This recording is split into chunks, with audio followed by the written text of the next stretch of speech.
SRF Kids Hörspiel. SRF Kids Hörspiel. Dein Podcast.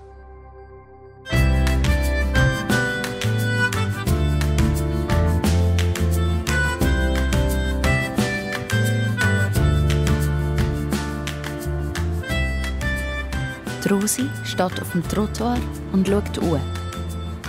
Aber auch wenn sie ihren Kopf ganz hinterher beugt, kann sie das Dach vom Hochhaus nicht sehen. Neben der Rosi steht ihre Mutter und legt ihr die Hand auf die Schulter. «Das ist unser neues Zuhause.» Die Mutter gibt der Rosi einen kleinen Stupf. «Komm, wir gehen rein.» Die Rosi nimmt ihren kleinen Koffer und dann geht sie Hand in Hand ins grosse Haus hinein.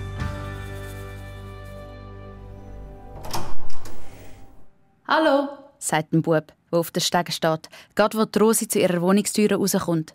«Ich bin der Mussa und du bist neu.» Mit grossen Augen schaut er die Rosi an. «Ich bin nicht neu, ich bin die Rosi.» Der Mussa stellt sich auf die Zehenspitze und spienzelt über der Rosi ihre Schultern in ihre Wohnung hinein. Er zeigt mit dem Finger auf ihr Zimmer. «Schlafst du dort?» fragt er. «Ja, und jetzt?» sagt Rosi. «Mein Zimmer ist genau über dem. Wenn ich ein Loch im Boden bohre, lande ich gerade bei dir. Kannst du auch einfach rufen. Und wie viele sind ihr in dieser Wohnung?» «Ich und meine Mami. Und dein Vater, wo ist der?» «Erzähl ich dir ein anderes Mal.» «Bist du schon mal zu oberst oben gewesen?» «Ich bin doch erst gerade eingezogen», sagt Rosi und will am Mussa vorbei die Stege ab.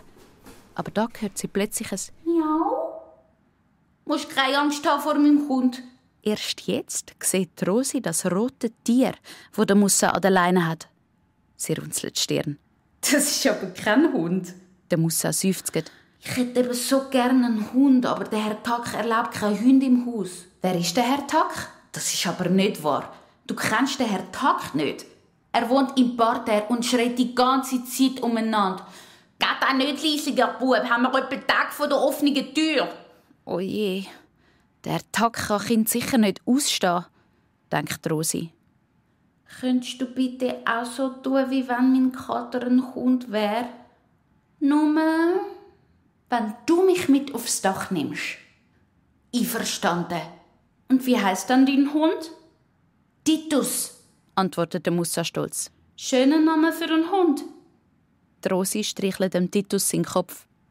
«Miau», macht der Hund.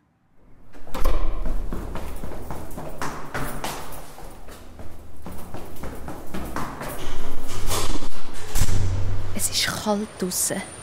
Die Rosi zieht ihren Schal bis an die Nase rauf. Vis-à-vis vom Hochhaus ist ein Fischgeschäft. «Zur kleinen Sardine» steht auf dem Schaufenster. Die Rosi geht rein und kauft eine Überraschung für ihre Mami. Heute ist nämlich Silvester. Als die Rosi wieder zurück im Hochhaus ist und gerade den ersten Stegentritt nehmen will, tönt sie hinter ihr ziemlich hässig. «Was hast du da mal wieder vor?» «Oh, das ist sicher der Tack», denkt Rosi. Am liebsten würde sie wegrennen, aber sie trillt sich um und zieht ihren Schal runter. «Aha», sagt der Mann. «Du bist ja gar nicht. Du bist sicher die Rosi, die mit ihrer Mami noch eingezogen ist. Wir wollen anständige Leute in dem Haus. Gell, Rosi? Ich bin der Herr Tack.» «Ja, Herr Tack.» Man hört oben im Stegenhaus einen Krach. Der Mussa streitet mit jemandem. Vielleicht hat er Geschwister. «Also nicht sättig wie dort oben. Ruhe!» Dort oben hört man das Giggeln und dann ist es still. «Einer von denen hat das letzte sogar gewagt, aufs Dach zu gehen. Das ist strengstens verboten.» Die Rosi nickt. «So, und jetzt fort mit dir.» Als die Rosi heimkommt, hockt ihre Mami auf dem Sofa und hat ein Fotoalbum auf den Knien. Als sie merkt, dass die Rosi ihr zuschaut, macht sie das Album zu und wischt ihre Tränen fort. Die Rosi geht in die Küche, sie legt die Austern auf den Teller und füllt 2 Gläser mit Blätterli Wasser. Sie schneidet eine Zitrone abeinander und nimmt Pfeffermühle. Auf einem Tablar trägt sie alles stolz in die Stube. «Ich habe eine Überraschung für dich.» «Austern mit Zitrone», die Mami lacht. Das haben wir mit dem Papi immer gegessen, sagt Rosi. Die Mami und Rosi stossen an. Auf uns, sagt die Mami. Und auf den Papi, denkt Rosi.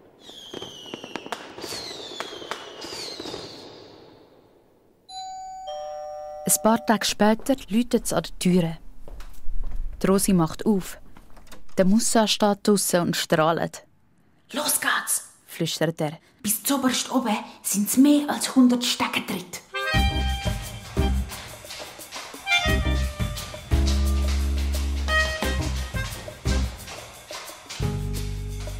Wie lange geht's noch? Im 9. Stock macht der Musa eine Tür auf und hinten dran ist eine schmale Stege. «Kein Zutritt für Unbefugte», liest Rosi. Sie klettert am Musa vorbei die schmale Stege drauf. Oben versperrt die Eisentüre den Weg aufs Dach. Sie ist nicht abgeschlossen, aber so schwer, dass sie das zweite aufdrücken müssen. Und endlich! Sie sind auf dem Hochhausdach angekommen. Es ist noch viel schöner, als der Musa erzählt hat. Es ist kalt, aber trotzdem sonnig und man kann endlos weit schauen. Die Rosi sieht Kirchen und Baukranen, das Fußballstadion und den Bahnhof und ein riesiges Knusch von Strassen. Plötzlich hört sie eine Stimme. Sie kommt aus dem Stegenhaus. «Hallo? Ist da jemand?» «Der Tack!» flüstert Rosi und der Musa gleichzeitig. «Schnell, hinter das Chemie!» Wo der Herr Tack aufs Dach kommt, sieht er niemand. Die Rosi und der Musa trauen sich in ihrem Versteck kaum zu schnaufen. Sie hören den Schritt vom Herrn Tack.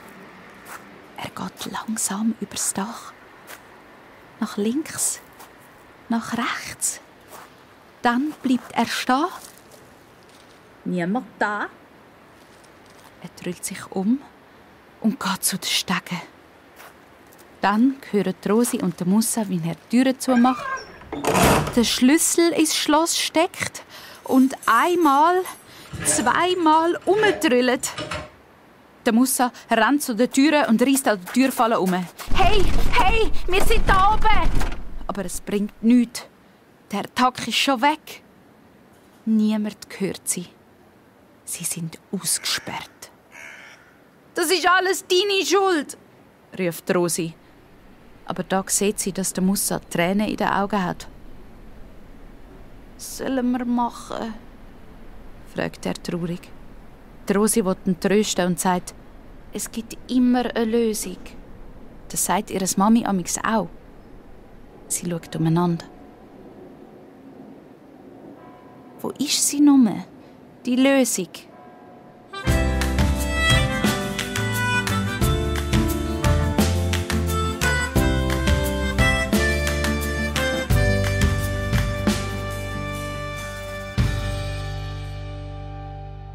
Die Rosi und der Musa sitzen ausgesperrt auf dem Dach von ihrem Hochhaus.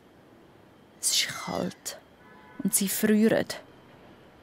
Plötzlich hört man etwas. Wie ein quietschendes Scharnier. Dann ein «Bist du das gsi?» fragt Rosi den Musa. «Was?» «Ja, das Miau denk sicher nicht.» «Miau!» Der Titus, der Kater vom Musa, streckt seinen Kopf hinter dem Chemie führen. «Titus!» Der Musa kumpelt auf vor Freude. «Wo kommst denn du her?» «Miau!» «Da, schau!» sagt Rosi. «Da hat es ein Kippfenster, das offen ist. Das ist, glaube ich, zum Lüften vom Stegenhaus.» «Wir sind gerettet!» jubelt der Musa. Der Titus trippelt auf dem Dach umeinander und streckt sich. «Guter Hund, braver Hund!» Die Rosi hat jetzt gar keine Lust auf das Spiel vom Musa, das tut, wie wenn sein Kater ein Hund wäre. «Und wie soll uns der Titus retten?» fragt sie ein bisschen genervt. «Ist doch ganz einfach. Wir schicken ihn runter, um Hilfe zu holen.» «Und wie soll der Titus jemandem sagen, dass wir auf dem Dach sind?» So weit hat der Musa nicht überlegt. Der Titus spielt mit einer zusammengekrugelten Zeitung, die er hinter einem Chemie gefunden hat. «Ich weiss, was wir machen», sagt Rosi. Wir schreiben einen Zettel. Ein Zettel? Ja. Wir reissen die Zeitung abeinander und schreiben drauf, dass wir auf dem Dach gefangen sind. Und dann rühren wir den Zettel ab. Oder wir binden ihn am Titus an den Schwanz. Lieber als Halsband. Komm, Titus. Komm. Gib mir die Zeitung. Zum Glück hat der Musa einen Schreiber in seiner Jackentasche. Die Rosi und der Musa schreiben auf 3 Zeitungsfetzen: Hilfe! Wir sind auf dem Dach! 2 Zettel rühren sie vom Dach oben runter und einen bindet sie am Titus als Halsband. Dann schupfen sie den Titus vorsichtig zum offenen Kippfenster rein. «Hopp! Gang! Los! Hopp!» sagt der Musa ein paar Mal. Der Titus macht «Miau!» und schwupps ist er im Stegenhaus und rennt durchab. Jetzt heisst's warten und nochmal warten. Die Rosi zittert vor Kälte. Von weit her hört man die Geräusche der Stadt. «Sollen wir verkehrte Welt spielen?» schlägt der Musa vor. «Okay», sagt Rosi. «Boah, ich kann so heiß», sagt der Musa und streicht sich mit dem Handrücken über die Stirn, wie wenn er schwitzen würde. «Ja, und ich erst», jammert Rosi. «Mega heiß. Ich habe überhaupt keine Angst.» «Ich auch nicht.» «In der verkehrten Welt», sagt der Musa auf einmal, «bist du schwarz und ich bin weiß. Dann würden die Leute auf der Straße dich anstarren.» Die Rosi denkt nach und sagt dann: «Das stimmt nicht. In einer verkehrten Welt wäre es gleich, ob jemand weiß oder schwarz oder braun oder grün ist.» Während Rosi und der Musa verkehrte Welt spielen, segeln die Zettel durch die Luft. Einer landet in einem leeren Blumenkistchen im zweitobersten Stock. «Mais c'est quoi ça? Was ist denn das?» sagt Frau Himmelreich, wo gerade auf dem Balkon steht. «Hilfe! Wir sind auf dem Dach!» Aber bevor sie sich fragen kann, was das heissen soll, hört sie etwas. Es kommt aus dem Stegenhaus.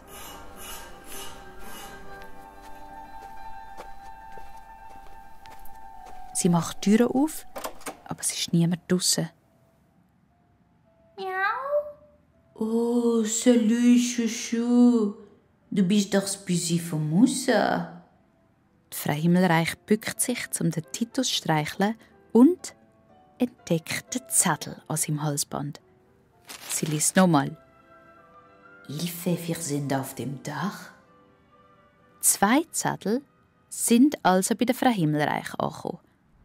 Und der 3., der segelt und landet im Kragen vom Herrn Tack, wo Gott vor dem Haus fegen. Wo der Herr Tack daheim seinen Mantel aufhängt, geht der Zettel runter. Der Herr Tack, der nicht gern Abfall hat, liest ihn auf. «Hilfe! Wir sind auf dem Dach!» «Aha! Ich has doch gewusst! Die Saugofen hocken auf dem Dach!» Der Herr Tack schiesst aus der Wohnung raus und rennt das Stegenhaus an. «Die Saugofen!» Vor der Wohnungstür von der Rosi bleibt der Herr Tack stehen und läutet. «Mitro, die Schlingel sind auf dem Dach! Das ist strengstens verboten!» sagt er, wo die Mami von der Rosi die Türen aufmacht. Dann gehen sie weiter zum Musa seiner Familie.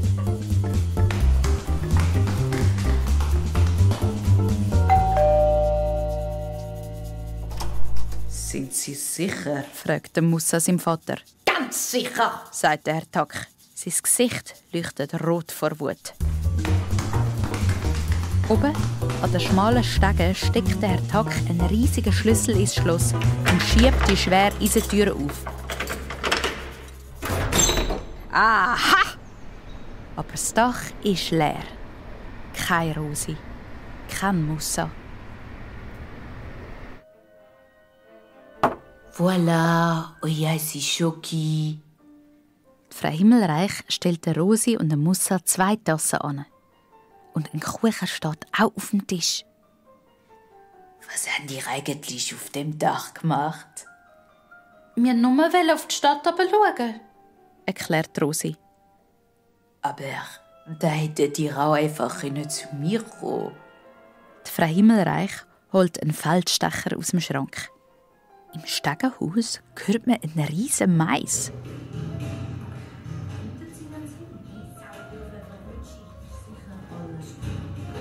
Die Frau Himmelreich geht an die Türe und die Kinder gehen hinten rein. «Aha!» ruft der Herr Tack, als er den Mussa und die Rosi sieht. «Wo sind ihr gsi?» fragt der Mussa seinen Vater. Und der Rosi ihre Mutter. «Ich habe mir fest Sorgen gemacht.» Die Rosi gibt keine Antwort. Dann sagt Frau Himmelreich, «Sie sind die ganze Zeit bei mir gsi?» «Bei Ihnen?» Der Herr Tack staunet nur noch. «Ja, natürlich. Manchmal kommen sie mich besuchen. Wir schwätzen ein bisschen und trinken den heissen Schoki. Stimmt's?» «Ja», sagt Rosi leislich. «So ist es», doppelt der Mussa an.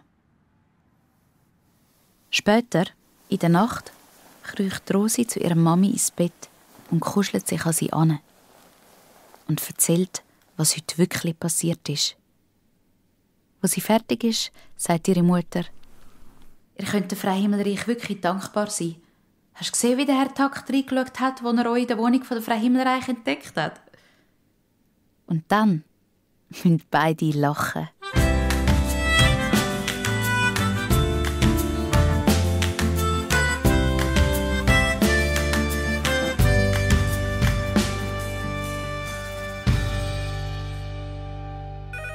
Das ist sicher fürs Mami, denkt Rosi. Eigentlich sollte sie Aufzüge machen, aber sie hat keine Lust. Wir rufen ja nie jemanden an. Die Mami von der Rosi steht in der Küche. Irgendjemand muss es ja sein, denkt Rosi. Jemand, der vielleicht etwas Wichtiges zu erzählen hat. «Hallo, da ist Rosi.» Am anderen Ende der Leitung bleibt es still. «Ich bin Rosi und wer sind Sie?» Wieder nichts. «Wenn Sie nichts sagen, dann hänge ich jetzt auf.» «Nein, warte», sagt die Stimme. Die Rosi weiss sofort, wer es ist. «Bitte, Rosi, hängt nicht auf.» Die Rosi kann nichts mehr sagen. «Hallo, meine liebe Rosi.» sagt die Stimme leislich. «Ich bin's, die Papi.» Die Rosi hat viele Monate nichts mehr von ihrem Papi gehört. Und jetzt ist er plötzlich am Telefon. Er redet ganz schnell und ganz viel und am Schluss sagt er, «Erzählst du Mami nicht, dass ich angerufen habe? Das würde sie nur hässig machen. Rosi, das musst du mir versprechen.» Die Rosi erzählt ihrer Mutter eigentlich immer alles. Wie soll sie gerade so etwas Wichtiges für sich behalten? Irgendwann hat es mal einen Tag gegeben, da haben sich ihre Papi und ihre Mami ineinander verliebt. Es war Frühling, aber auf der Straße hat es noch Schnee gehabt. Und ihr Papi hat nicht rechtzeitig bremsen und ist ins Auto von ihrer Mami hineingefahren. So haben sie sich kennengelernt. Aber das ist lang her. Und jetzt ist alles anders. Ich hätte es von Anfang an besser wissen. Das einzige Gute, was mir von deinem Vater geblieben ist, bist du, Rosi, sagt die Mami amix. Aber eigentlich will sie überhaupt nicht mehr über den Papi reden. Wenn die Rosi eine Frage stellt, seufzt sie nur oder sucht eine Ausrede, dass sie nicht antworten muss. Etwas weiss Rosi ganz genau. Die Liebe kann bei den Erwachsenen verschwinden wie der Schnee im Frühling. Zuerst hat es noch ein bisschen, aber dann ist er zack, ganz weg. «Mami, darf ich dich etwas fragen?» «Ja, sicher. Und du wirst nicht hässig?» «Also, wenn du so anfängst, weiss ich sofort, dass es um den Papi geht. Sehe ich so aus wie er?» «Du hast die gleiche Nase.» Das gefällt der Rosi. Es ist, wie wenn ihr Papi immer ein bisschen bei ihr wäre. Erzählst du mir noch mal von dem Tag, wo er vorgegangen ist? Rosi, du weißt doch, dass ich nicht gern darüber rede. Dein Vater zieht Probleme an wie ein Magnet, das sagt sie immer. Er ist vorgegangen, ohne Ciao zu sagen und ohne zu sagen, wo er hingeht. Wahrscheinlich ist er jetzt in einem anderen Land, weit, weit weg. Die Mami schaut Rosi aufmerksam an. Du schaust so komisch. Gibt es etwas, was du mir erzählen willst? Nein, nichts, sagt Rosi. Ihre Mami geht wieder in die Küche. Wie kann ihre Mami sie nur so anlügen? Rosi weiss jetzt, wo ihr Papi ist. Er ist gar nicht weit weg. Er ist in der gleichen Stadt wie sie. Rosi rennt Stege drauf und platzt einfach in die Wohnung von der Frau Himmelreich hinein.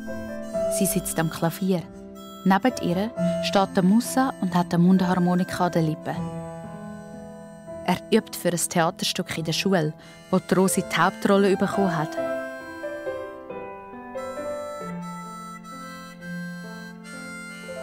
Der Musa spielt so falsch, dass sein Vater beim Zulassen Kopfweh bekommen hat. Seine Brüder haben sich Socken in die Ohren gestopft und der Titus, sein Kater, hat sich versteckt. Darum hat Frau Himmelreich angeboten, dass der Musa bei ihr üben Mundharmonika spielen kann. Rosi ist ganz aufgeregt. Soll sie erzählen, was passiert ist? Es ist so anstrengend, dass sie ihrer Mutter das Geheimnis nicht erzählen dürfen. Aber Freunde dürfen mir viel erzählen. Sicher auch ein Geheimnis, denkt Rosi, und es sprudelt aus ihr raus. Mein Papi hat angerufen. Er vermisst mich auch fest. Und er will mir einen Brief schreiben. Darum habe ich ihm Ihre Adresse gegeben, Frau Himmelreich. Er kann ihn ja nicht zu mir schicken, weil die Mami nichts wissen darf. Vielleicht kann ich meinen Papi ja bald besuchen. Ich habe gemeint, er sei in einem anderen Land, sagt der Musa. Nein, sagt Rosi. Meine Mami hat gelogen. Dabei hat ihre Mutter sicher schon 1000-mal gesagt, ehrlich währt am längsten. Und dass man immer ehrlich sein müsse, auch wenn es manchmal nicht einfach ist, die Wahrheit zu sagen. «Dein Papi ist doch Lastwagenchauffeur, oder, Rosi?» fragt Frau Himmelreich. «Das war er früher. Nachher hat er in einer Autogarage gearbeitet.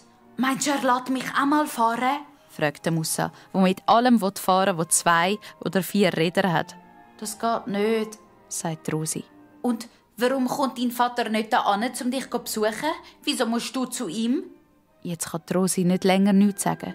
«Mein Vater kann mich nicht besuchen kommen, weil hat er das Bein gebrochen?» rötelt Musa. «Oder hat er eine Grippe?» Rosi schüttelt den Kopf. «Hat er Angst, mit dem Bus hier anzufahren? Oder ist er allergisch auf Hochhäuser?» «Sicher nicht», sagt Rosi. «Verläuft er sich überall? Ist ihm zu hell? Oder...» Jetzt langt es der Rosi und sie sagt, «Er ist im Gefängnis!» «Das muss man jetzt wirklich zuerst mal verdauen, Rosi.» «Was hat denn dein Vater verbrochen?» fragt Musa. «Ich weiß nicht.» «Dein Vater wird es dir sicher bald erzählen oder im Brief schreiben», sagt Frau Himmelreich. «Vielleicht.» Rosi zuckt mit den Schultern.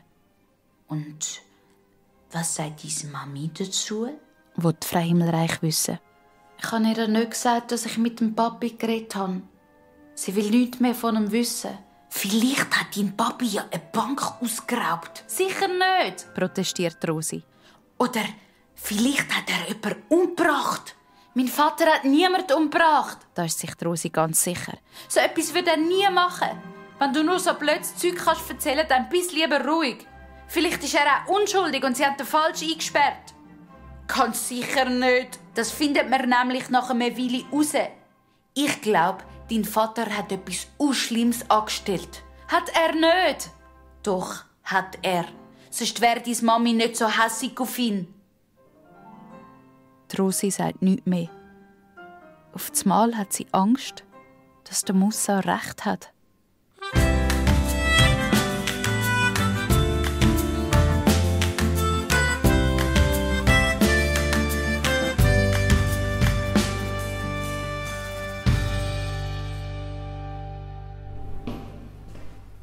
Ein Brief. Der Musa hat im Stegenhaus auf die Rosi gewartet, bis sie heimkommt. «Es ist ein Brief für dich gekommen. Der ist sicher von deinem Papi.» Am liebsten hätte ich ihn aufgemacht, aber Frau Himmelreich hat gesagt, das sei absolut verboten. Sie hat gesagt, das heisse Verletzung des Briefgeheimnisses. Dein Name steht drauf und darum darfst nur du den Brief aufmachen. So hat es ihm Frau Himmelreich erklärt. Aber du darfst uns erzählen, was drin steht. Das ist keine Verletzung des Briefgeheimnisses. Da steht sicher, warum dein Vater im Gefängnis sitzt. Der Musa ist mega gewundrig. Die Rosi macht das Kuvert ganz säuferlich auf. Es ist kein langer Brief. Und? Was schreibt er? Aber die Rosi hört nichts mehr. Sie starrt nur noch auf die Sätze von ihrem Papi. Liebe Rosi, hier ist er endlich. Der Brief, auf den du so lange gewartet hast. Du musst dich sehr erschreckt haben an jenem Morgen, als ich fortging. Ich weiß noch, wie ich vor deiner Zimmertür gestanden habe. Du hast noch geschlafen. Schließlich bin ich leise fortgegangen, ohne etwas zu sagen. Ein bisschen feige, nicht? Ich weiß nicht, ob Mama manchmal von mir erzählt, aber vielleicht ist es Zeit, dass ich dir selbst erkläre, was alles geschehen ist. Möchtest du nicht mal hierher kommen? Das würde mich so sehr freuen. Wenn du Lust hast, mich zu besuchen, dann lasse ich Onkel Joris alles Nötige regeln. Tschüss, Rosi, dein Papa.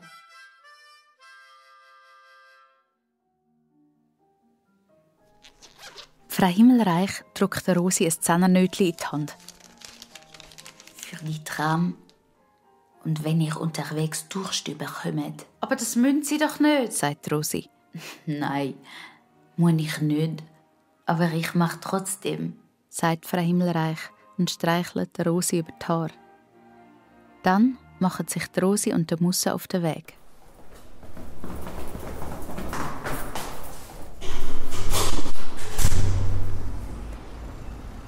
Am Mittwoch kommt der Rosi ihres Mami immer spät heim.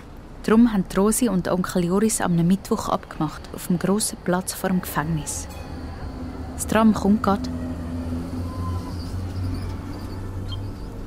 «Ein Billett brauchen wir nicht», sagt der Musa. «Mein Onkel Ibrahim kauft auch nie eins. Die Chance, dass ihm jemand verwünscht, ist 1000:1, sagt er. Und in einem Tram sind niemals 1000 Leute. Ohne Billett fahren? Sicher nicht», sagt Rosi. Aber der Musa ist schon eingestiegen und hört sie nicht mehr. Der Rosi bleibt nichts anderes übrig. Sie muss auch ohne Billett einsteigen. Der Musa ist auf dem Sitz am Fenster gehockt und schaut raus. Bei jeder Station steigen mehr Leute ein. Männer mit Krawatten und junge Leute mit Kopfhörern. Mütter mit kleinen Kindern und ein alter Mann, der mit einer alten Frau vis-à-vis von ihnen abhockt. Die beiden sehen nachdenklich aus. Die Rosi ist auch in Gedanken versunken. Bald sieht sie ihren Papi. Vor dem Fenster ziehen die Häuser von der Stadt vorbei. Plötzlich steht ein Mann mit einer blauen Uniform vor der Rosi und dem Musa. Billett bitte! Der Kontrolleur. Er schaut sie streng an. Der Musa langt in all seine Jackensäcke und tut so, wie wenn er ein Billett suchen würde. Er findet tatsächlich etwas, aber etwas anderes. Er zieht seine Mundharmonika aus der Jackentasche. «Rosi, heb mal!» Sie traut sich nicht, den Kontrolleur anzuschauen. «Ich bin genau gleich wie mein Vater», denkt sie. «Ich ziehe Probleme an wie ein Magnet.» Oder ist es echt der Musa? Es war ja seine Idee, um ohne Billett zu fahren. «So wird's öppe», fragt der Kontrolleur. Der Musa schüttelt den Kopf. «Wisst ihr, was Schwarzfahrer sind?» fragt der Kontrolleur. «Das sind die Leute, die mit dem Tram fahren, ohne dass sie zahlen», sagt der Musa leislich. «Ganz genau. Und wenn ihr kein Billett habt, dann sind ihr Schwarzfahrer und müsst eine Strafe zahlen. Sonst lernt ihr es nie.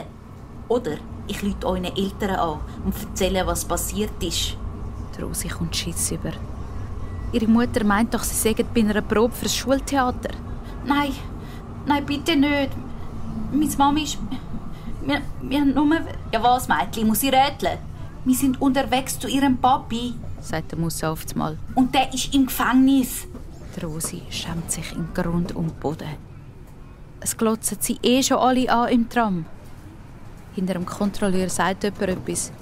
Er dreht sich um und der Musa flüstert: Wenn das Tram das nächste Mal anhaltet, springen wir raus. Das klappt nie, denkt Rosi. Vor der Tür stehen so viele Leute. So viele Arme und Beine, die sie sich durchzwängeln müssten. Aber da beugt sich der Kontrolleur so nahe zu der Rosi runter, dass sie die Hörli auf seiner Nase sieht. Ich kann natürlich auch einmal ein Auge zudrücken, sagt er leislich, lächelt und geht zu den nächsten Leuten. Das Tram hält ganz in der Nähe vom Gefängnis. Der Onkel Joris steht schon vor dem grossen Tor und wartet. In ein Gefängnis kann man nicht so einfach rein wie in ein Geschäft oder in einen Kaffee. Die Frau am Empfang schaut auf einer Liste, ob Besucher angemeldet sind. Und macht ein Höckli hinter den Namen vom Onkel Joris und der Rosi. «Und wer ist das?» fragt sie und zeigt auf den Musa. «Das ist der Musa, mein Freund. Er gehört zu mir», sagt Rosi. «Er ist aber nicht auf der Liste.» «Schon möglich. Ich habe nicht gewusst, dass er mitkommt», sagt der Onkel Joris. «Dann kann er nicht rein. Ich kann auf der Bank vor dem Eingang warten.» Der Musa lässt den Kopf hängen. «Es tut mir leid, aber das sind Sicherheitsvorschriften.» Die Rosi und der Onkel Joris müssen im Innenhof vom Gefängnis mit ein paar anderen Leuten warten. Es ist eine Frau mit einem Baby da und eine andere mit Stöckelschuhen, die sich die Lippen rot anmalt. Die Rosi wird traurig. Es wäre so schön, wenn ihre Mami da wäre. Aber sie wird sicher nie mitkommen. Und jetzt geht weiter vorne eine Tür auf. Der Rosi, ihr Herz klopft wie wild.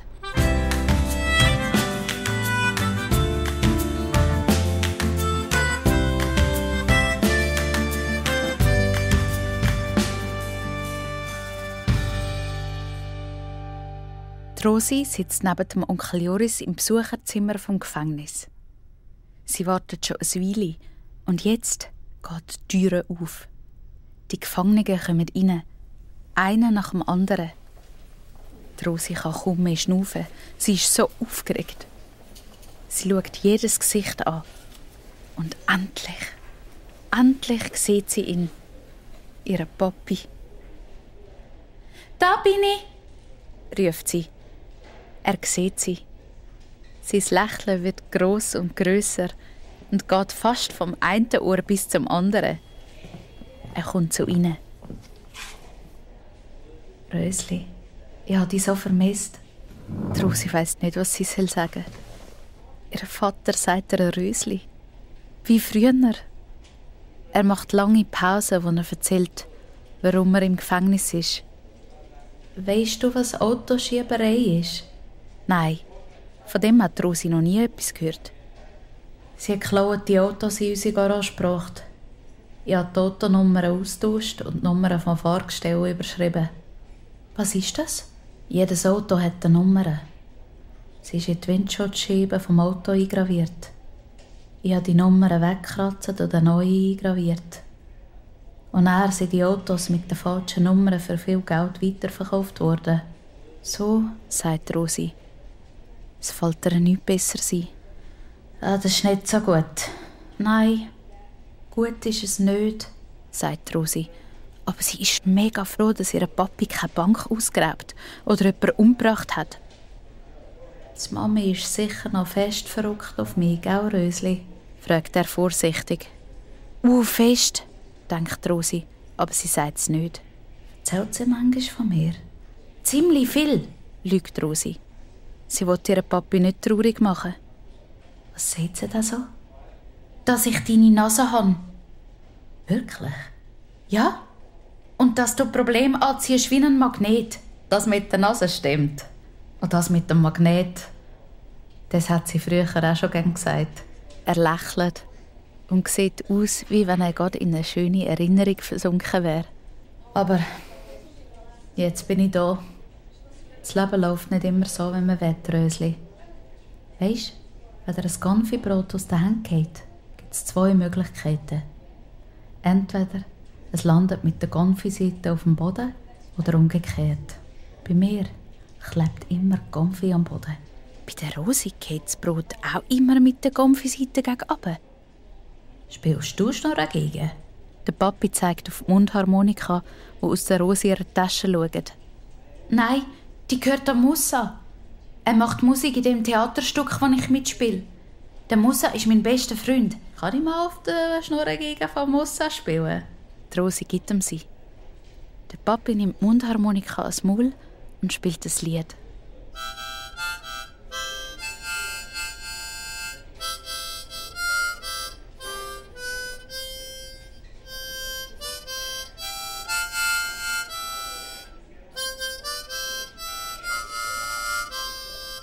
Schön, sagt Rosi, was fertig ist. Vielleicht kann ja eure Theateraufführung schauen, sagt der Papi. Für wirklich wichtige Sachen darf ich schon mal einen Nachmittag raus. Die Rosi strahlt. Wir müssen bald gehen, sagt der Onkel Joris. Der Rosi, ihr Papi, nickt. Dann zieht er das feine Goldkettchen ab, das er um den Hals hat. Schau, das ist für dich. Der Rosi sieht, dass ein Herz an dem Kettchen hängt. Es sind die Buchstaben E und L eingraviert. Die Anfangsbuchstaben von den Vornamen von ihrer Mami und ihrem Papi.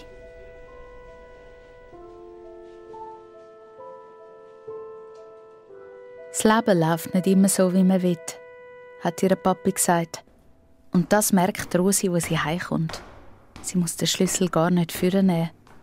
Die Wohnungstüre ist sperrangelweit offen. In der Stube sitzt Frau Himmelreich auf dem Sofa und die Mutter von der Rosi steht am Fenster. Ausgerechnet heute hat die Mami am Nachmittag frei genommen, weil sie die Rosi von der Theaterprobe abholen.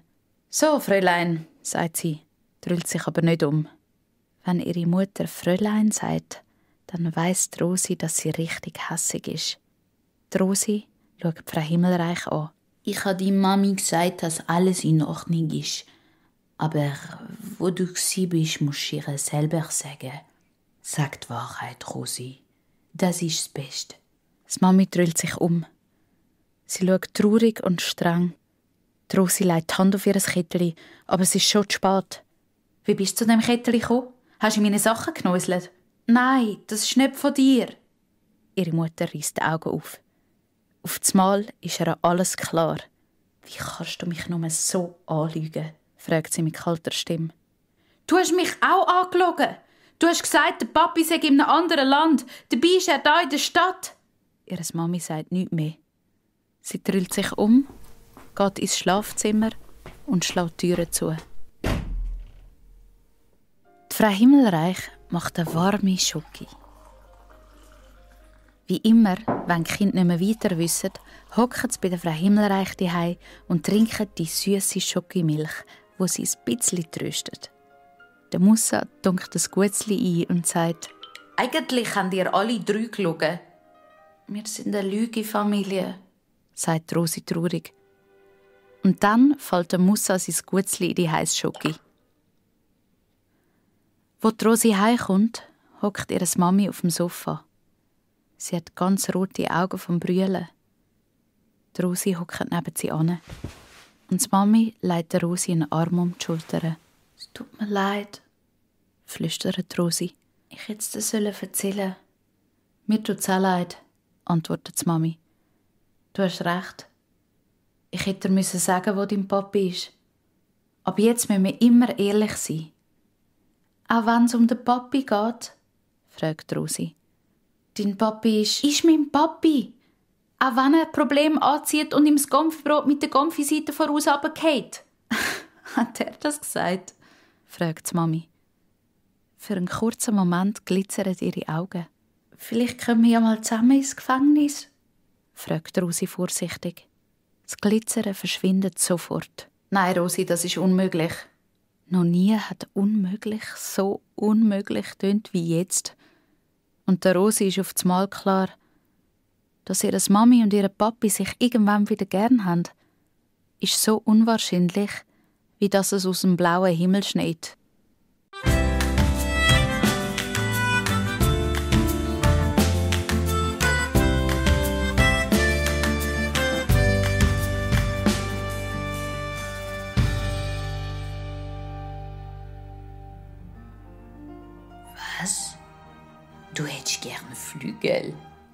fragt Frau Himmelreich den Musa erstaunt und zieht das Kostüm auf seinem Rücken enger zusammen. Ja, wenn ich schon Raupe spielen muss. Der Musa ist mit seiner Rolle im Schultheaterstück nicht zufrieden. Die Rosi hat mehr Glück bei der Rollenverteilung. Sie hat nämlich die Hauptrolle bekommen und spielt ein Mädchen, das Zauberpurzelbäume machen kann. Der Onkel Ibrahim steht am Fenster und schaut die Bücher im Büchergestell von der Frau Himmelreich an. Er wohnt seit einer Weile bei Musa seiner Familie. Er hat keine Wohnung mehr. Warum? Das will der Musa nicht erzählen. Alles, was Rosi weiss, ist, dass der Onkel Ibrahim nett, lustig und lieb ist. Was meinst du, Frau Himmelreich? Eine Raupe mit Flügel geht schon, oder? Fragt der Musa.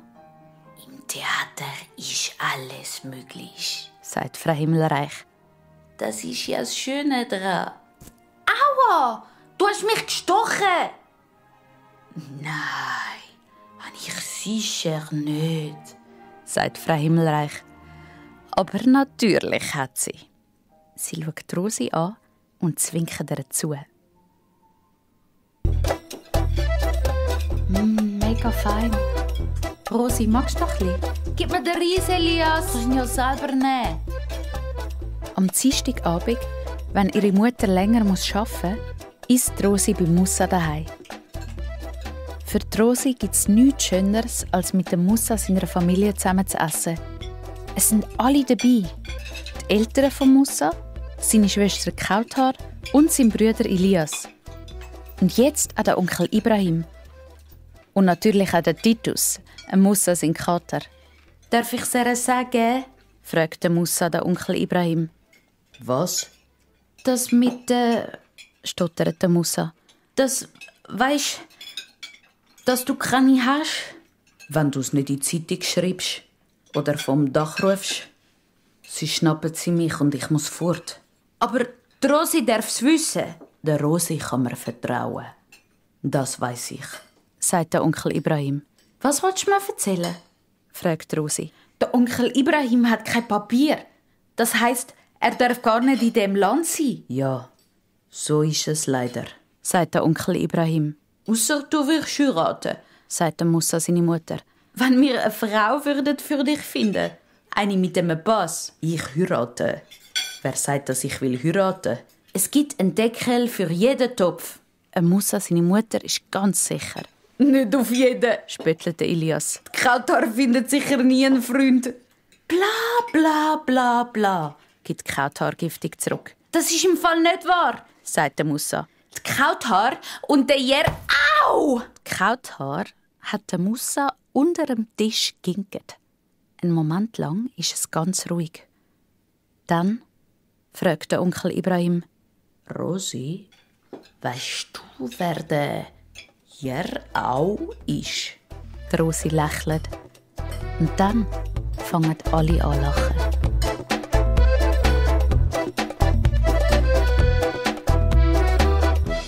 Manchmal reden Rosi und ihre Mami viel miteinander. Und manchmal sind sie ganz ruhig. «Hast du gehört?» fragt Rosi ihre Mami. «Musa, sein Onkel Ibrahim wohnt jetzt eine Weile bei ihnen.» «Und warum?» will die Mami wissen. «Ich sag's dir schon. Aber nur, wenn du es niemandem verrätst», sagt Rosi geheimnisvoll. «Jetzt bin ich aber gespannt», sagt die Mami. «Der Onkel Ibrahim hat kein Papier», sagt Rosi. «Und ohne Papier bist du nichts.» Das hat sie von Musa, seinem Vater, gehört. «Das ist schlimm für einen Musa, seinen Onkel. Aber wenn das Gesetz sagt, dass er nicht bleiben darf, dann ist das so.» Die Rosi versteht ihre Mutter nicht. «Es gibt Gesetze, die sind einfach doof.» «Vielleicht sind nicht alle Gesetze gut», sagt die Mami. «Aber dass wir uns einfach nicht mehr daran halten, das geht auch nicht.» Die Rosi steckt sich ein grosses Stück Fischstäbli ins Maul und katscht, solange sie kann. Sie mag nicht mehr reden.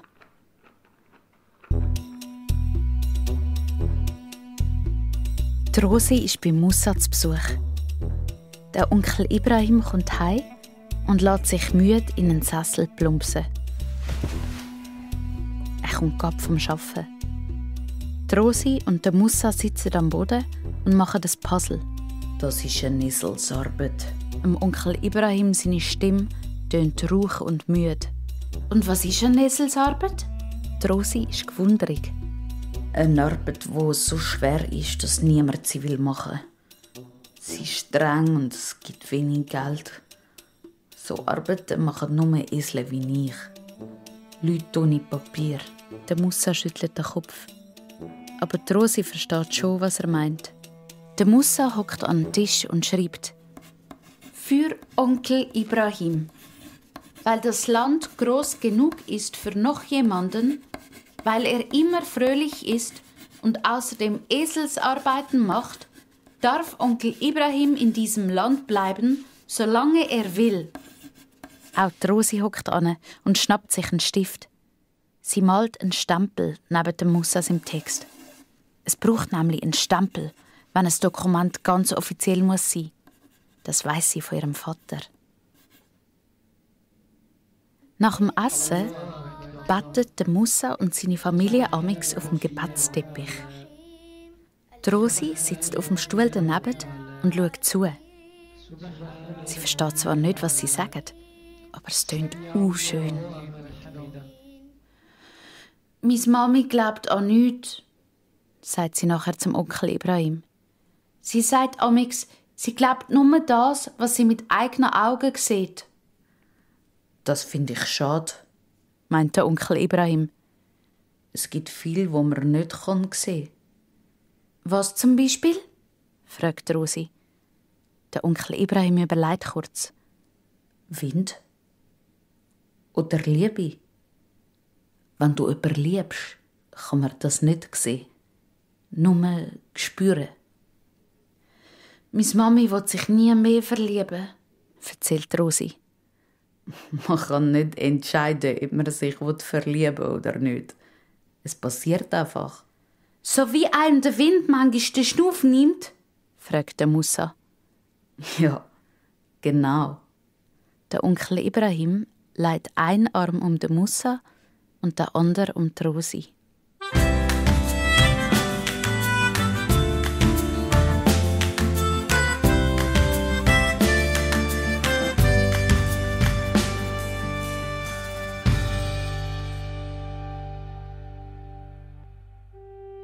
Musa, seine ganze Familie, ist in der Stube versammelt. Auch die Rosi ist da. Alle wollen sich vom Onkel Ibrahim verabschieden. Der Onkel Ibrahim zieht heute nämlich aus. Er hat schon lange ein schlechtes Gewissen, sagt er, weil er der Familie von Musa zur Last falle. Und darum hat er jetzt bei einem Arbeitskollegen ein Zimmer gemietet. «Tschüss miteinander», sagt der Onkel Ibrahim. «Und danke für alles.» Dann geht der Onkel Ibrahim zu der Wohnungstür raus und schnell die Stege ab.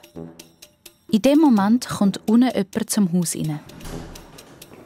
«Kann ich Ihnen helfen?» fragt der Herr Tack, der gerade die Stege putzt. «Nein, geht schon», sagt die Mami von der Rosi, auch wenn sie ihre 2 schweren Postisäcke fast nicht tragen mag. Sie geht die Stege drauf. Der Onkel Ibrahim kommt runter und hoppla! Im 2. Stock schiessen sie ineinander rein. Äpfel, Rüebli, Eier fliegen durch die Luft. Der Rosi und der Musa haben den Lärm im Stegenhaus gehört und gehen sofort schauen, was los ist. Im 3. Stock knündeln sie am Boden und spienzeln um die Ecke. Ui, der Rosi, ihre Mami, ist hässig. «Schau doch, wo du hinlaufst!» ruft sie. «Entschuldigung, aber wenn Sie die ganze Stege mit Ihren Postisäcken versperren?» Auch der Onkel Ibrahim ist auf 180. «Jetzt behauptet Sie noch, ich sage die Schuld?» «Ja, zur Hälfte», sagt der Onkel Ibrahim. Der Rosi, ihre Mutter, schaut die Sauerei an. «So schade. Ist alles ganz frisch. Ich bin extra auf dem Markt.» Das tut dem Onkel Ibrahim jetzt leid. «Ich helfe Ihnen.» Er bückt sich und sammelt die Äpfel und die Rüebli ein. Ein Äpfel ist die Stege durchgekugelt, bis vor die Füße vom Herrn Tack. «Was ist denn da los?» will er wissen und schaut den Onkel Ibrahim von Kopf bis Fuß ganz genau an. «Wer sind Sie überhaupt?» «Mein Name ist Ibrahim. Aha, ich bin der Herr Tack.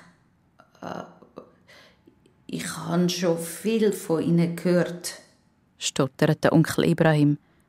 Der Musa hat ihm viel erzählt. Vor allem, dass der Herr Tack so streng sei. Wohnen Sie denn überhaupt da im Haus? Ja, also...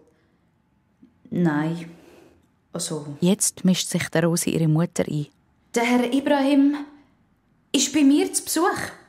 Er hat mir freundlicherweise beim Posten geholfen.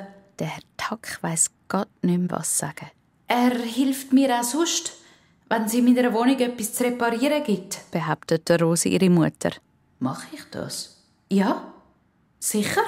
Ah ja, stimmt, versichert jetzt der Onkel Ibrahim. Ja, wenn das so ist.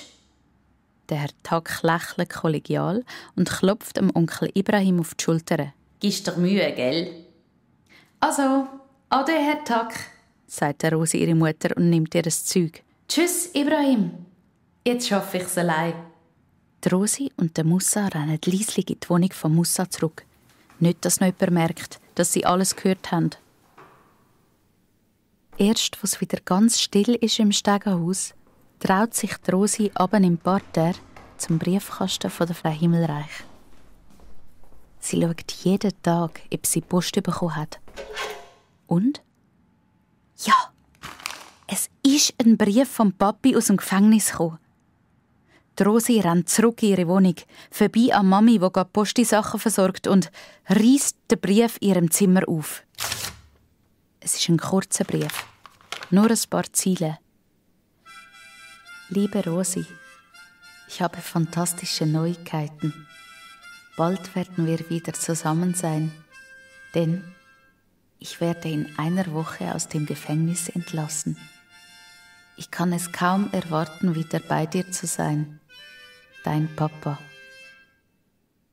2 Tage später kommen die Rosi und der Musa von der Schule heim und hören das Lachen von der Rosi ihrer Mami bis ins Stegenhaus. Und gerade darauf runter das Lachen von einem Mann. Komisch. Die Rosi hat nicht gewusst, dass Besuch kommt. Als die Rosi in die Wohnung geht und der Musa hinein, sehen sie ihre Mutter mit einem Ende vom neuen Blümchenvorhang in der Hand. Ein Mann steht auf einem Stuhl und streckt sich. Er hat das andere Ende vom Vorhang in der Hand. Der Vorhang verdeckt den Kopf und die Schultern vom Mann. Der Vorhang steht ihnen wirklich gut, lacht der Rosi ihre Mami. Geht's? Kein Problem, sagt der Mann. Der Rosi und der Musa kommen nicht mehr raus. Die Stimme kennen sie doch. Und jetzt schaut der Onkel Ibrahim unter dem Vorhang führen und strahlt die Mami von der Rosi an. Fertig. Das gibt wenigstens richtige Muskeln. Hast du gemerkt? Fragt der Musa später, wo es bei der Rosi im Zimmer auf dem Bett hockt. Was? Die Rosi tut, wie wenn sie von nichts wüsste. Aber klar ist ihr auch aufgefallen, dass ihre Mami und der Onkel Ibrahim sich super verstehen. Du weißt schon, was ich meine. Der Musa verdreht die Augen. Sie haben sich angeschaut, wie wenn sie verliebt wären. Wenn sie heiraten würden, dann wären wir wie Geschwister oder so ähnlich. Fühlst du jetzt völlig durch, oder was? Und der Onkel Ibrahim könnte da bleiben, das würdest du doch auch gut finden. Der Musa ist ganz aufgeregt. Aber für die Rosi ist alles zu viel. «Heb's Maul!» ruft sie verletzt. Und der Musa fragt verwundert. «Was ist denn los? Und was ist mit meinem Papi? Der ist doch im Gefängnis. Nicht mehr lang. Aber deine Mami will nichts mehr von ihm wissen. Du hast doch keine Ahnung, du dumme Raupe!» Aua. Das war fies. Bevor sich die Rosi entschuldigen kann, ist der Musa schon aus dem Zimmer rausgerannt. Am Wochenende schreibt Rosi ihrem Papi zurück. Sie erzählt vom Onkel Ibrahim und wie er zufällig ihre Mami kennengelernt hat. Und dass der Onkel Ibrahim eigentlich ganz ein Liebe ist und ihr Freund. Sie schreibt vom Streit mit dem Musa und wie sie sich wieder versöhnt haben, wo sie gestern bei der Frau Himmelreich zusammen für ihr Theaterstück geprobt haben. Und dann schreibt sie noch: Ich freue mich so auf dich, Papa.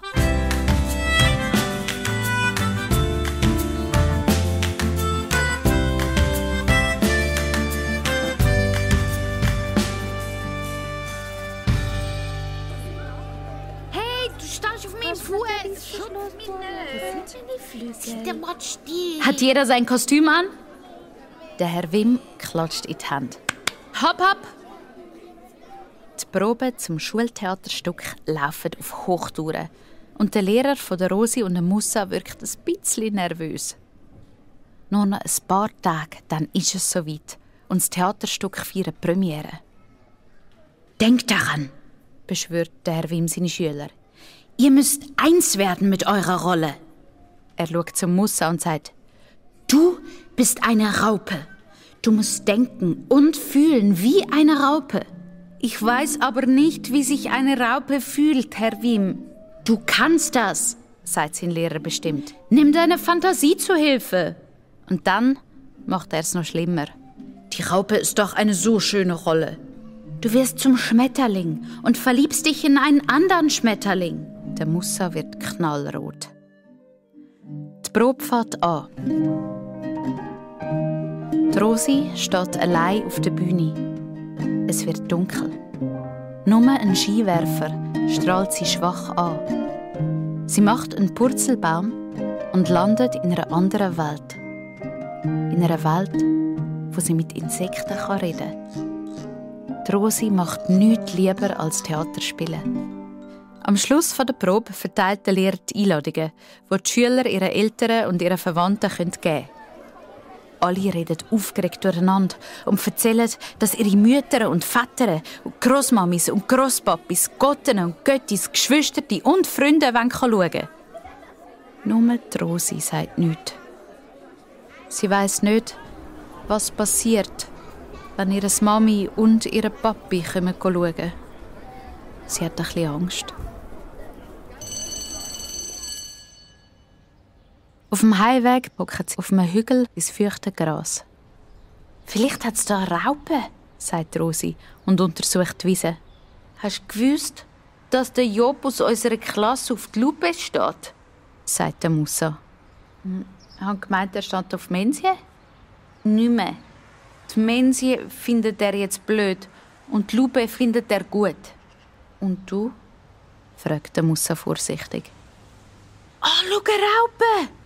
Die Rosi nimmt etwas aus dem Gras und zeigt es Musa. «Kannst du sie mal fragen, wie sie sich fühlt?»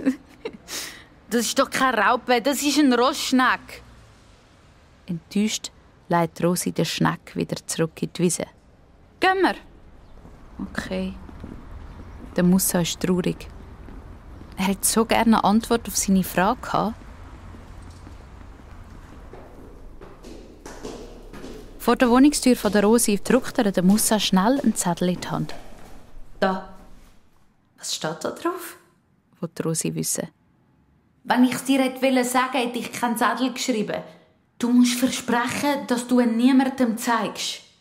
Und du darfst ihn erst heute Abend lesen, wenn du allein bist.» «Okay», sagt sie und geht rein.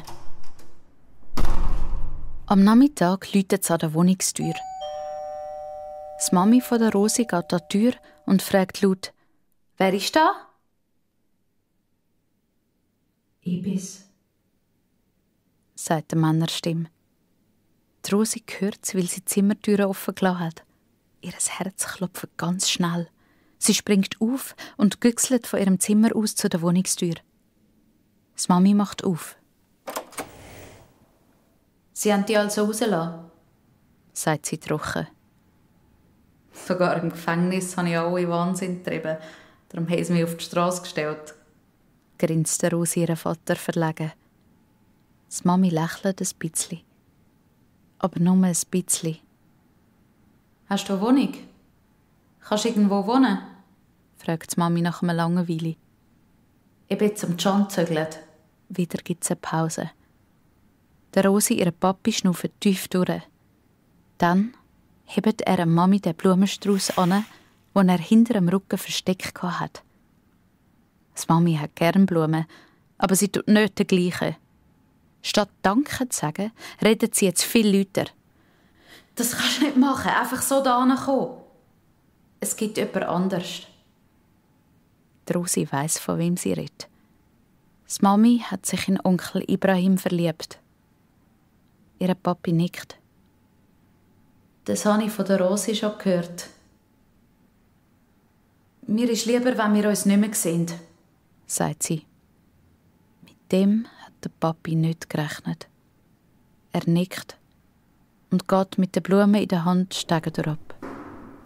Die Rosi spürt, dass sie gerade brüllen muss und macht schnell ihre Zimmertür zu. Zalbig liegt Rosi im Bett. Endlich darf sie den Zettel von Musa lesen.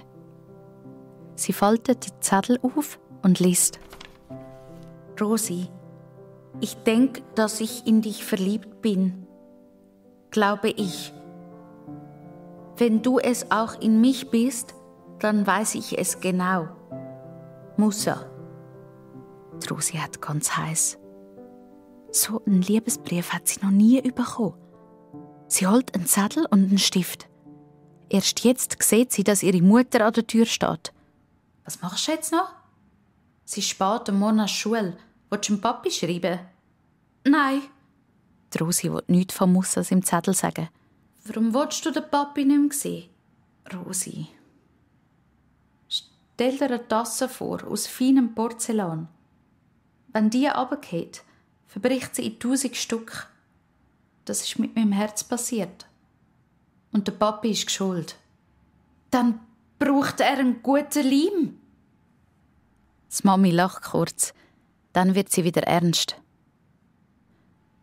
Man kann die Tasse schon leimen, aber wegen dem wird sie trotzdem nicht mehr so wie vorher. Also, gute Nacht. Aber die Rosi kann jetzt nicht einfach so schnell einschlafen. Zuerst muss sie noch an Musa zurückschreiben. Sorry, Musa. Herzen sind aus Porzellan. Sie können ganz einfach kaputt gehen. Unsere Tassen sollen nicht zerbrechen. Darum bleiben wir besser Freunde. Sie faltet den Zettel zusammen, tut ihn in den Hosensack, macht das Licht aus und kriecht ins Bett. Ein bisschen schaut sie noch in die Dunkelheit. Doch dann gehen ihr die Augen zu.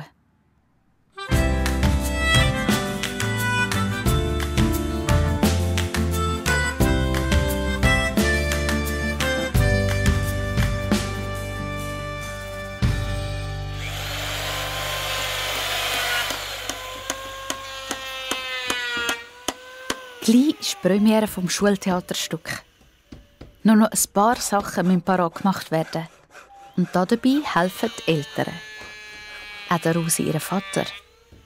Die Rosi hat ihn schon öppe gesehen, seit er aus dem Gefängnis entlassen wurde. Sie sind zusammen Glasse essen oder ins Kino.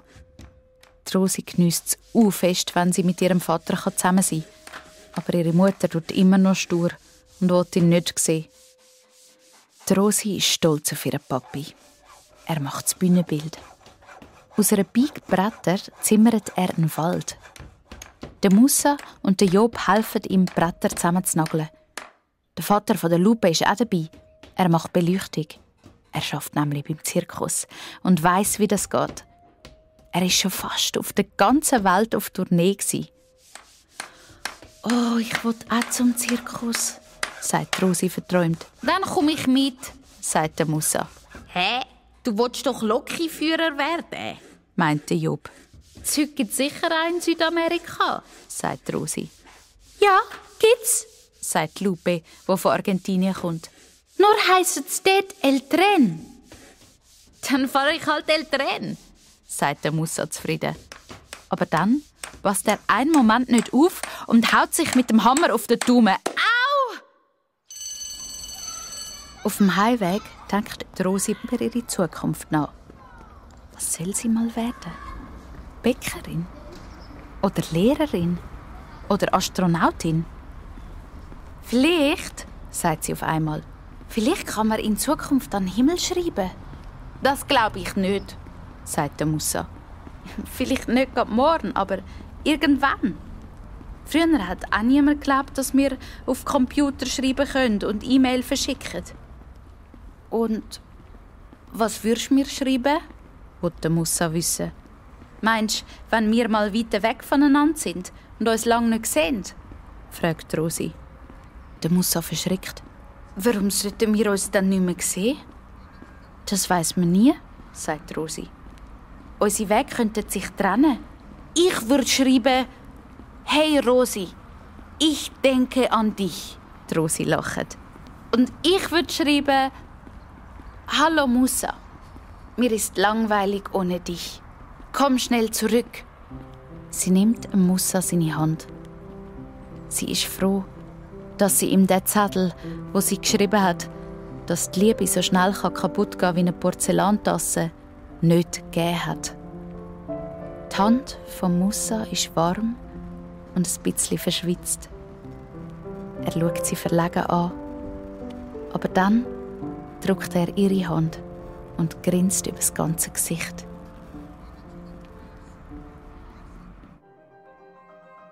Am Abend bringen Rosi und der Musa der Frau Himmelreich die Einladung.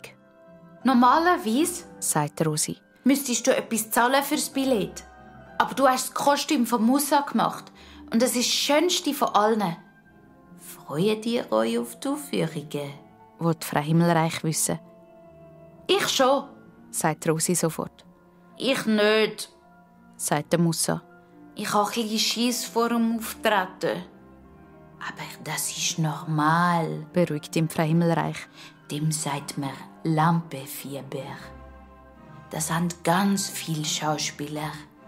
Das weiss Frau Himmelreich noch aus der Zeit, wo sie am Theater geschafft hat. «Ganz sicher. Auch der Johnny Depp von Pirates of the Caribbean», will der Musa wissen. «Auch der Johnny Depp. Da bin ich ganz sicher. Vor was hast du dann am meisten Angst?» «Ich soll mich fühlen wie eine Raupe und das kann ich nicht.» «Vielleicht musst du dich ja nicht fühlen wie eine Raupe, sondern einfach die gleichen Gefühle haben wie eine Raupe.» «Wie meinst du das?» fragt der Musa. «Die Raupe im Stück ist verliebt, oder?» «Ja, bis über beide Ohren», kichert Rosi. «Eine Raupe hat keine Ohren», belehrt sie der Musa. «Das heisst, du musst nur wissen, wie sich verliebt sie anfühlt.» Die Rosi lächelt verlegen und der Musa wird ganz rot.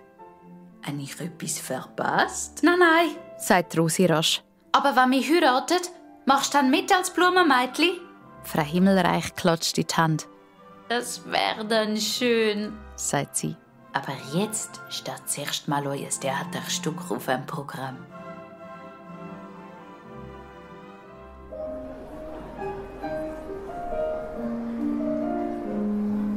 Endlich ist er da.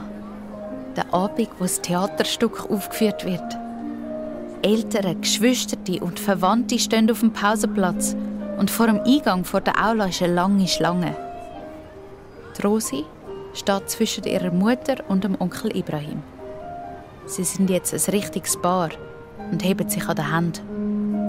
So wie es die Rosi und der Musa amigs auch machen. Plötzlich ruft jemand: «Rösli!»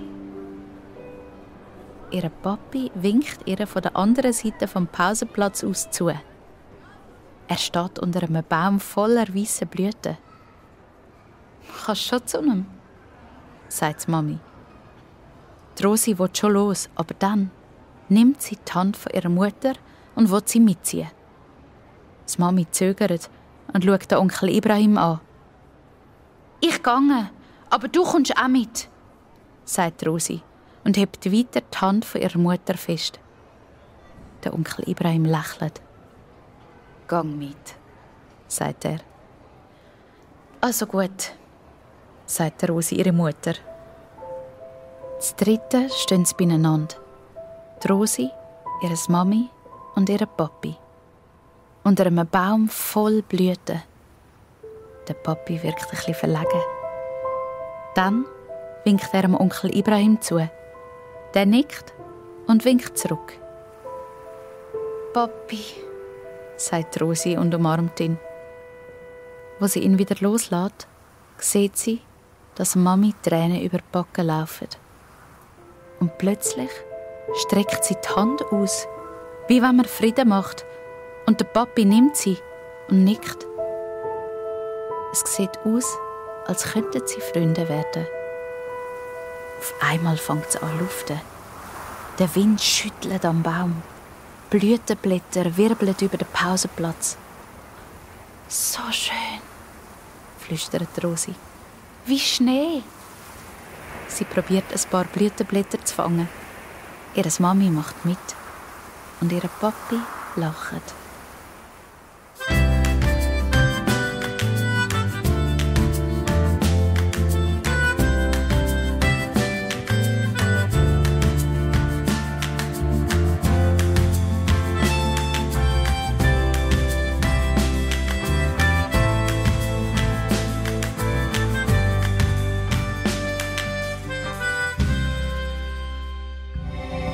SRF Kids Hörspiel. Hat dir die Geschichte gefallen? Es gibt noch viel mehr. Abonniere jetzt den Podcast und du verpasst nie eine Geschichte.